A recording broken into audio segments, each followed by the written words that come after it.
L'Église de Rome n'a plus d'évêque, ni de prêtre valide, 50 ans après Vatican II, suite au rejet du rite catholique de consécration épiscopale en 1968. L'Église catholique est éclipsée.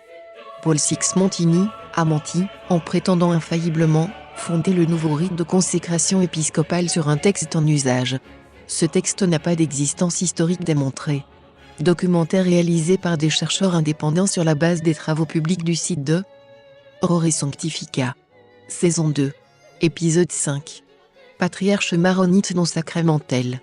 Code oriental de Pie XII. Canon 75. Sacre préalable. Celesti sunt granti Rore Sanctifica. La saison 2 démontre comment la fable de l'analogie orientale, utilisée en 1967 par Dom Bot et le Père Lécuyer, les créateurs du nouveau rite de consécration épiscopale, a été endossée et répandue depuis 2005, dans leur revue Le sel de la terre, par les dominicains prétendument traditionnels du couvent d'Avrier, en premier lieu par le Père Pierre-Marie de Kergorley et le Père Innocent-Marie. Cette pseudo-tradition sert de base au nouveau rite de consécration épiscopale, selon la Constitution apostolique Pontificalis Romani, promulguée par Paul VI Montini le 18 juin 1968.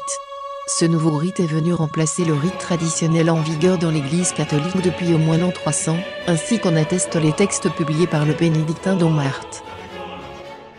En répandant les sophismes de l'analogie orientale, ces dominicains ont ainsi contribué activement à l'extinction du sacerdoce, en empêchant la vérité d'éclater et en permettant la poursuite tranquille de l'extinction biologique des lignées épiscopales. Nous reprenons ici un communiqué de Rore Sanctifica du 31 mars 2007. Dans l'article du numéro 54 du sel de la terre, signé par le Père Pierre-Marie d'Avrier, ce dernier a prétendu justifier le nouveau rite de consécration épiscopale, dérivé de la prétendue tradition apostolique, fallacieusement attribuée à Hippolyte de Rome, en affirmant que le rite d'intronisation du patriarche maronite serait sacramentel et consécratoire, et que le nouveau rite de Montini Paul VI contient la substance du rite syriaque. Les noticiae de février 2006 de Rore Sanctifica ont très clairement démontré que cette prétendue identité de substance est un leurre.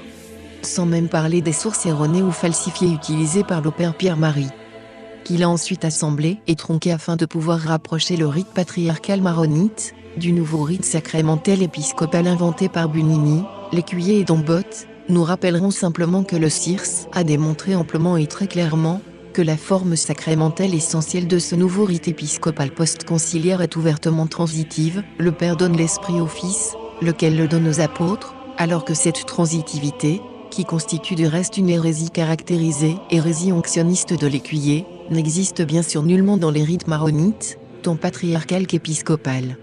Du reste, précisément, tant dans la Notitia 3 que dans la Notitia 4, voire Rore-Sanctifica.org, le CIRS a amplement démontré qu'aucun rite oriental, sacramentel de consécration épiscopale reconnu par l'Église, n'était infecté de cette transitivité hérétique. Venons-en à l'argument du Père Pierre-Marie, qui prétend que le rite d'intronisation du patriarche maronite serait consécratoire. Le CIRS l'a réfuté dans les Notitiae de février 2006, voire Rore-Sanctifica.org. Suite à notre publication, le Père Pierre-Marie d'Avrier a reculé pour se replier, en mai 2006, sur une autre position dans son article du numéro 56 du sel de la terre. Il a, en effet, alors, reconnu que le rite d'intronisation du patriarche maronite n'a plus aujourd'hui une valeur consécratoire, quand elle est récitée sur un candidat déjà évêque. Mais elle l'avait autrefois, quand elle l'était sur un candidat non évêque. Mais, à l'appui de cette affirmation gratuite, celle de la valeur sacramentelle consécratoire, qu'aurait prétendument possédé autrefois le rite maronite du patriarche, le père Pierre-Marie n'a apporté aucune preuve, ni n'a pu citer aucun auteur, ni aucune référence. Et pour cause, cette valeur sacramentelle consécratoire, le rite patriarcal maronite ne l'a jamais eu. Le CIRS a en effet approfondi et complété ses études par la publication de la Notitia 3 de juin 2006, De Ordinatione Patriarcae, en montrant qu'il n'existe nulle preuve historique connue, ni nulle trace de cette prétendue valeur consécratoire, du rite d'intronisation du patriarche maronite, plus précisément de la prière dite de Clément, intitulée Prière C, dans cette série de vidéos. Le canon 75 du Code de droit canon oriental foudroie l'argument du recours au rite maronite du patriarche, indûment invoqué par l'Autel de la Terre, afin de prouver la prétendue validité sacramentelle du nouveau rite de consécration épiscopale de 1968.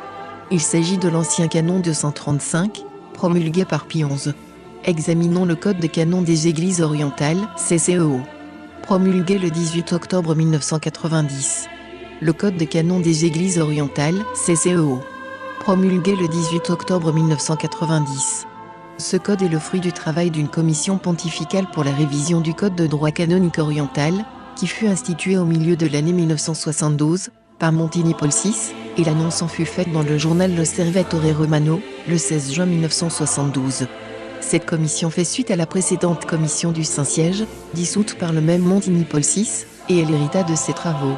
La précédente commission du Saint-Siège fut instituée, en effet, par la notification, parue le 17 juillet 1935 dans le bulletin officiel Acta Apostolicae Sedis, AS, 27, 1935, 306-308.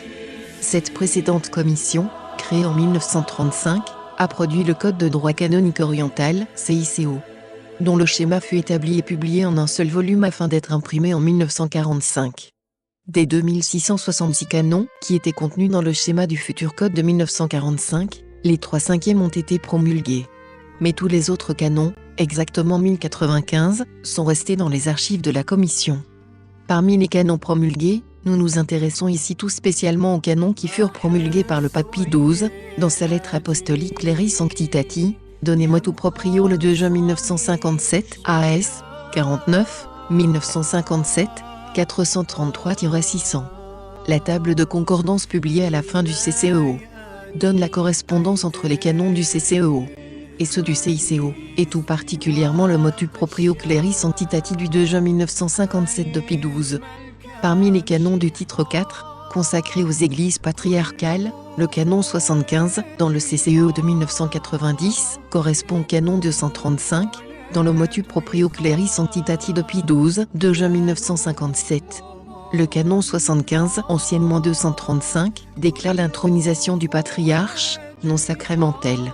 Il traite de l'intronisation du patriarche, et précise très clairement que l'ordination d'un patriarche, dans le cas où l'élu n'est pas encore évêque, ne peut se faire avant qu'il n'ait reçu l'ordination épiscopale. La conséquence en est que le rituel d'intronisation du patriarche, dans le cas des maronites, ne peut conférer à lui seul la consécration épiscopale. En d'autres termes, ce rituel n'est pas sacramentel, ou, pour reprendre l'expression du père Pierre-Marie d'Avrier, n'a pas de valeur consécratoire. En effet, ce code de droit canon démontre qu'il y a bien distinction entre l'ordination épiscopale, qui est un rite sacramentel, et le patriarcat, pour lequel seul existe une intronisation, dont le rite est non sacramentel. Le patriarcat est une juridiction, il n'est pas sacramentel. Et le rite qui correspond à l'élévation au patriarcat est bien distinct de celui qui confère la consécration épiscopale.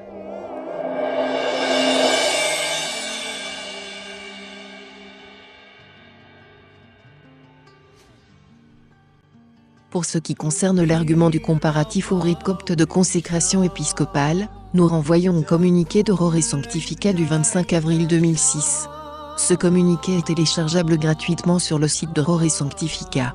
En préambule de son communiqué, le CIRS a écrit ce qui suit: nous sommes en possession des archives du Concilium, et l'exhumation de ces documents historiques montre maintenant clairement que la pseudo-démonstration d'Avrier de novembre 2005 recopie exactement la démarche des responsables de la commission de 1965 à 68, à savoir Don Bott, le père Lécuyer et l'abbé Cléneyer. Reprenant à son compte la justification de l'adoption du nouveau rite, dérivé d'un essai de reconstitution artificielle d'une prétendue tradition apostolique, fallacieusement attribué à Hippolyte de Rome, la revue Le Sel de la Terre prétend que le nouveau rite contiendrait la substance du rite copte. Or, il a déjà été démontré que la forme essentielle du nouveau rite ne comprend, déjà, pas la signification du pouvoir d'ordre propre à l'épiscopat. Cette étude de Rore Sanctifica démontre, de plus, que, lors de la préparation du nouveau rite, le rite copte fut utilisé pour abuser les pères conciliaires, à l'image de la pseudo-démonstration du sel de la terre. Et, fait nouveau et majeur, le segment de phrase exprimant le pouvoir de transmission du sacerdoce de l'évêque extrait du rite copte, lui-même déjà issu d'une traduction mise en cause, fut littéralement coupé du texte copte présenté au père.